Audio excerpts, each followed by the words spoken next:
Welcome back to my revisited Dark Souls 2 Scholar of the First Sin. I'm refreshing my memory of this game to compare it directly to its predecessor. I have made the bold claim that this game is better than Dark Souls 1, and I'm gathering experience to back up that claim by 100%ing the achievements on Steam. Last I left off, I linked two primal bonfires and was building my Sorcerer. My goal for this video is to Once beat the the fire mandatory is base lit, game and to take their souls throne will of want. flourish in Let's pick up where we left off. I get ripped off to up a new path that leads me up to Huntsman Copse. Torch. I grab the bonfire under the bridge and get invaded by Forlorn. I hope this doesn't become a recurring incident. I grab the bone dust and make myself across the bridge and challenge the Executioner. Honestly, out of all the gimmick fights in FromSoft games, this is probably up there as my personal favorite. But I'm not stuck in a corner. It's not just use a specific weapon like Rykard or Yoram, it's a minigame. It's a minigame you can't punch your way out of, just like the Bed of Chaos, but with an actual boss fight attached to it. I pull the lever at the end of the fight, and shortly after, the Nazgul's horse is sent to the pasture. Do they really not have a name? Huh. They're just regular horses.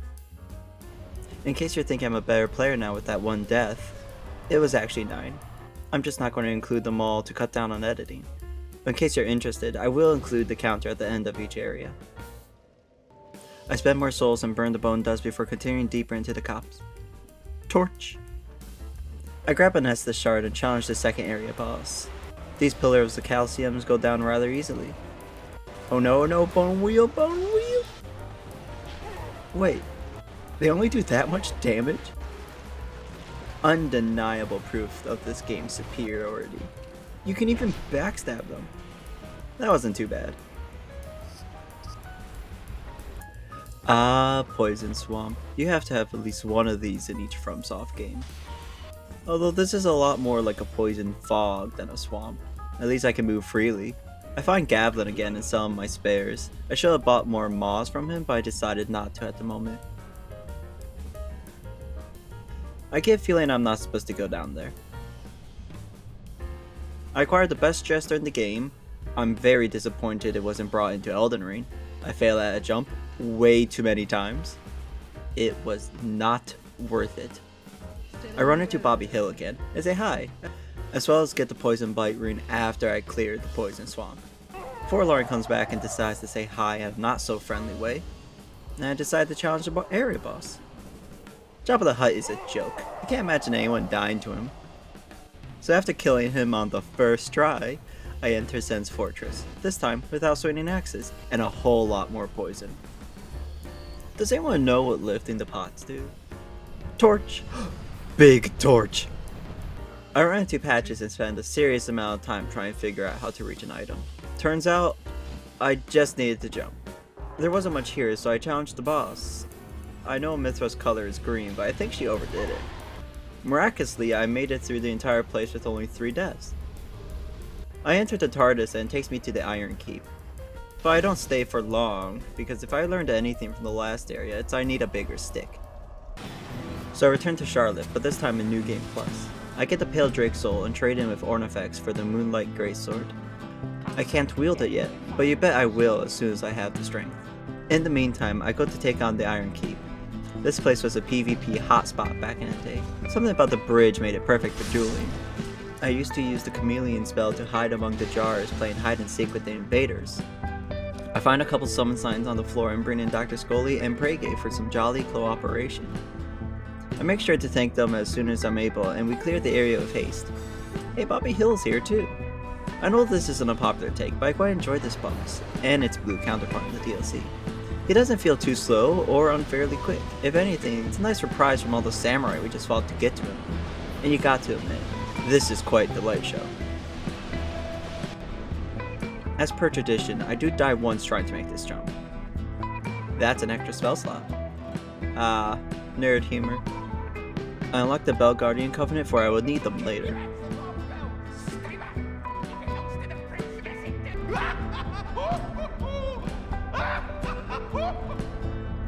I take the long way around and pick up the covetous gold serpent ring. How do you think they got their message there? With the flames turned off, I make my way to the boss. I attack Iblis by myself, and after a stiff reminder of the size of the arena, I take him down and another primal bonfire has been lit. I bring my dex up to Moonlight's requirements and go farm some souls for the strength. Wait, he gives you a gold serpent ring +1? You can get the better version before you get the default one? Hey look, it's forlorn. There we go.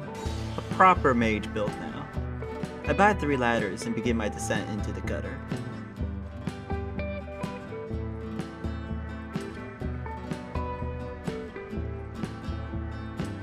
Any idea what that did? I challenged the army of Canes and come out as the Rat King. I still turned down the Cane Covenant though, because it turns out that I need a sorcery that is locked behind the Bellkeeper. So that's fantastic. I grab the bone dust that's down here and make my way to Blighttown.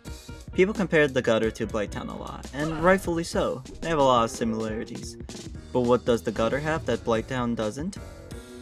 Torch.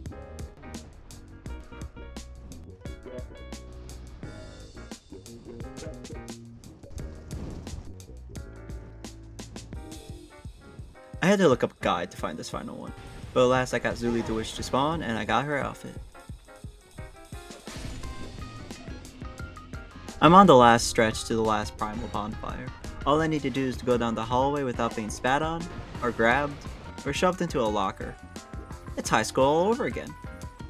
I find Bobby Hill and I think he's threatening me.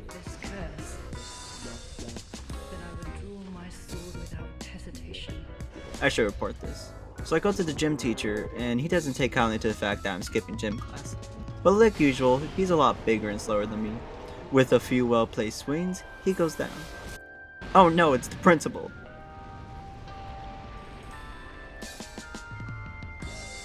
I got off with a warning, but I am told to get back on track. So I immediately go off track and join the Bellkeepers.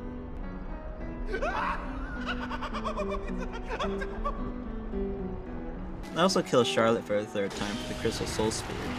I spent the souls I gained on her for more intelligence and health and maxed out my dagger before heading to Drangleic Castle. I find the Emerald Herald there. She tells me that I must bring an end to our journey by heading up to the castle. And what a quick end that was. Bye bye. I find another bone dust, the bonfire, and spinny centuries. Luckily, I found Miss Williams to help me out. You think someone who's trying to hide their intent wouldn't put up a picture of themselves that curses you on contact. I got to admit, this is an interesting throne room. Williams, no! Died to a dragon rider. Very sad. We have no need for 2 rulers. I'm going to use that against her. Hey dude, I got my sword back. And only a real man can wield it true. Yeah, I know, I'm awesome. What? I'm so sorry for kicking out before the last sinner. Have this horse as my apology. I think they accepted it. I grab another Estus shard. Hey gentlemen, have you seen the king? I summon my swords bro, and we take on the Looking Glass Knight.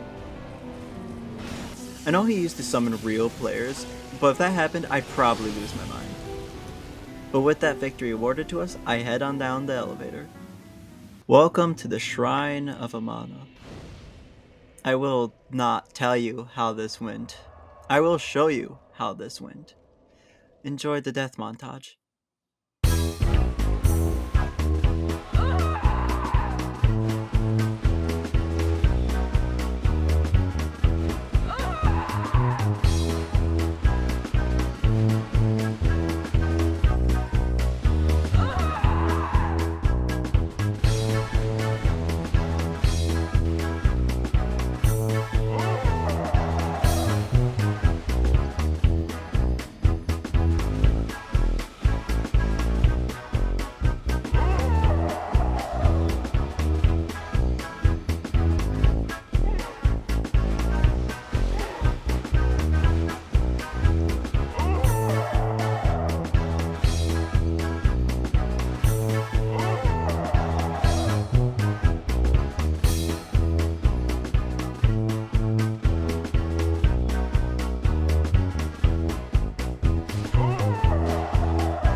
Guys, I think he saw me.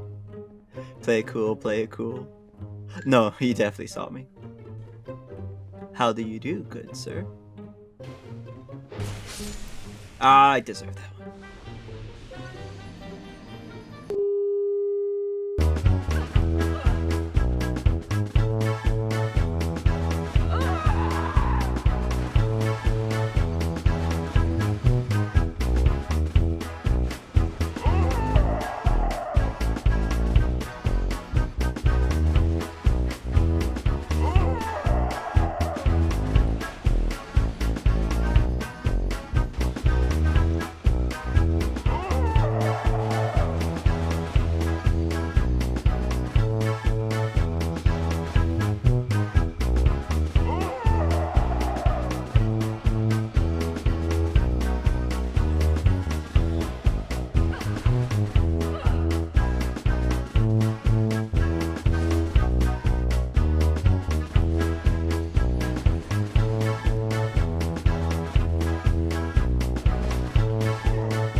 That was 16 deaths for those keeping count at home.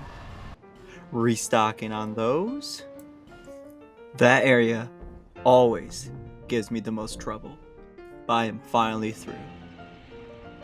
Ah, it's the principal. I told him I didn't start the fire. It was always burning since the world's been turning, but he didn't believe me.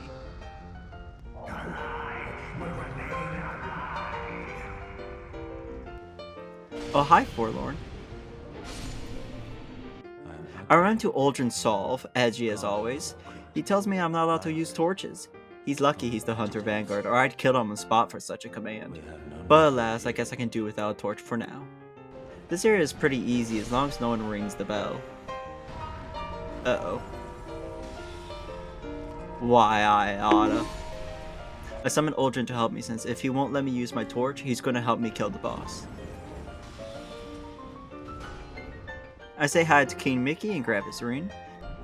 I prepared to take the final stretch of this journey, at least in the base game.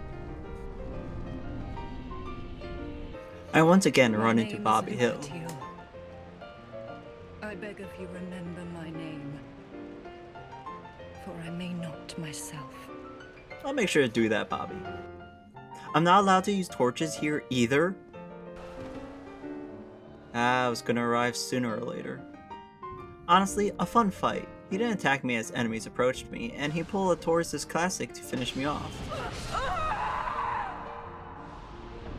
I meet with Moon Knight, and he sends me on some errands, but that's gonna have to wait. I have a job to do. I strip and pick up Soul Geyser. Turns out I'm a mere simpleton, because I need to lower my intelligence requirements for the spell. The hard cap is 50 and I'm at 53. I'm not spending the souls to go up another 11 levels. I entered the area boss and look, a dragon. I thought they were all dead. Oh well, he's weak to magic so he goes down rather fast. But what are the chances of meeting the last remaining giants and dragons? Oh. Oh. Gwen didn't do a very good job. Hey, how did you get up here? She gives me a magic mirror and I make my way to the castle. Ah! He needs to stop doing that. I love how these dudes are a-okay with your presence. Most of them at least. I talk, listen, mind read? I read Grandsack's mind and he gives me the ability to enter memories. But before I do that though, I go and take out the Throne Watcher and Defender. I bring Sword Bro and Headless Man along to even the odds. Hey, he got his body back. After their defeat, I quickly complete Moon Knight's quest and head into the Giant's memories. I used to farm this guy all the time with bonfire aesthetics. His movements are slow and simple, and the run back is extremely short. I collect the other two giant souls for later shenanigans and decide it's time to seize my throne. It's a bit more difficult than I remember. But as I always say, there's no such thing as overkill, just getting the job done.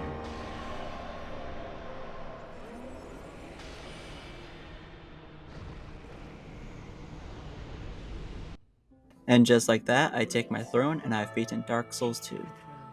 I will admit there are some parts that drove me up a wall. I mean, there were no catacombs, but the game isn't perfect. But I rather enjoyed this game.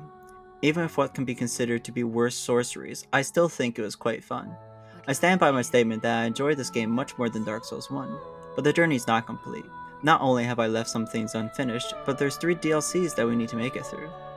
Thank you for sticking with me throughout this video, and I hope you have a nice rest of your day.